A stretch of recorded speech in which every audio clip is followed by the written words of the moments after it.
Flow Logic Pro, име, което се появява с едно доста гръмко твърдение, че са номер едно в света. Но как е възможно това? Днес ще се потопим надълбоко в тази система, за да разберем дали зад тези смели думи стои и реално покритие. И ето го, черно на бяло. Основното твърдение, което е в центъра на целия ни анализ. Те не просто казват, че са най-добрите, а че GPT го потвърждава. Това е, меко казано, изключително смела заявка. Нека да видим на какво се основава. Ето го и тяхното доказателство. Една диаграма, която ги поставя пред гиганти като Microsoft и Notion. И тук въпросът става ясен. Каква е тайната? Как един по-малък играч успява да постигне нещо подобно? Добре, време е да повдигнем капака, да видим какво всъщност задвижва тази система. И тук идва и първата голяма, ама наистина голяма изненада. Оказва се, че цялата тази мощна система не работи на някакви скъпи, сложни сървъри. Не, тя е изградена изцяло върху нещо, което повечето от нас ползват всеки ден – личната екосистема на Google.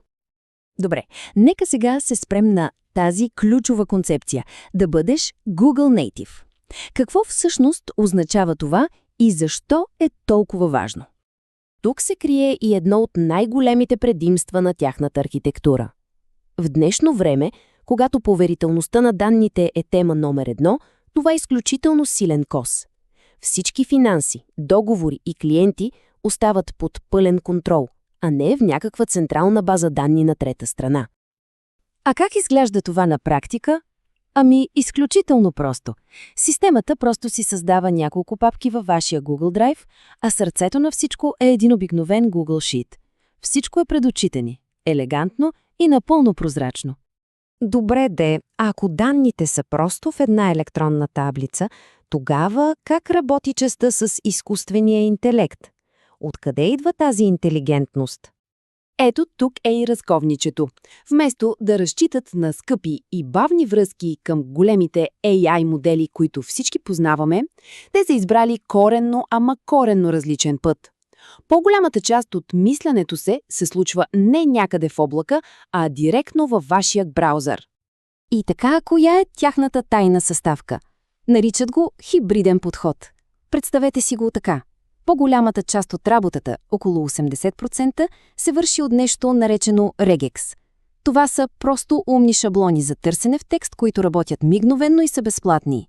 За по-сложните неща вече използват AI, но веднага го проверяват с прости правила, за да са сигурни, че няма грешки. Гениалното тук е в простотата. Хубаво, теорията звучи интересно, но нека видим как тази уникална архитектура се превръща в реални функции за хората, които не работят зад бюро. Това е кошмарът на всеки, който работи извън офиса, нали? Повечето софтуери стават напълно безполезни в момента, в който интернетът изчезне. Как FlowLogic решава този фундаментален проблем? И ето го и отговорът. Системата е проектирана да работи първо офлайн. Може да се записват разходи, да се сканират фактури, да се добавят клиенти, всичко това без никаква връзка с интернет. Когато телефонът отново намери мрежа, дори за секунда, всичко се синхронизира автоматично. Просто работи. Ето това показва колко добре разбират реалните нужди на хората. Когато си в движение, нямаш време да пишеш на клавиатура. Просто правиш една снимка на фактурата с телефона и системата върши всичко останало. Добре, при положение, че всички тези данни са в личния Google Drive, нека се спрем на, може би, най-важния въпрос. Сигурно ли е всичко това? Мисля, че тази метафора е перфектна. Вместо да строят една огромна обща крепост, за да пазят данните на всички, те дават на всеки потребител собствена лична крепост. Пробив в системата е почти невъзможно да компрометира данните, защото те просто не са там. Те са във вашия личен Google акаунт. Ето и как го постигат технически. Разчитат изцяло на сигурността на Google за влизане в системата.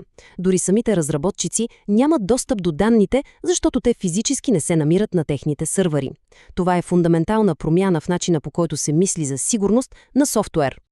И така, след като разглобихме системата на съставните й части, нека се върнем там, откъдето започнахме, към онова първоначално, почти невероятно твърдение. Когато видяхме това в началото, то изгледаше като преувеличен маркетинг, нали? Но сега, след като разбираме архитектурата, можем да го погледнем от съвсем различен ъгъл. И тук е същината. Те не са класирани на първо място, защото техният AI е по-умен от този на Google или Microsoft. Те са първи, защото са преосмислили цялата парадигма. Създали са система, която е по-евтина, по-бърза, работи офлайн и е драстично по-сигурна, като просто са се отказали от централизираният модел. И това е мисълта, с която си заслужава да завършим. Може би следващата голяма революция в софтуера няма да дойде от по-сложни алгоритми, а от архитектури, които връщат контрола, собствеността и сигурността обратно в ръцете на потребителя. Flow Logic Pro е един наистина забележителен пример за това, как би могло да изглежда това бъдеще.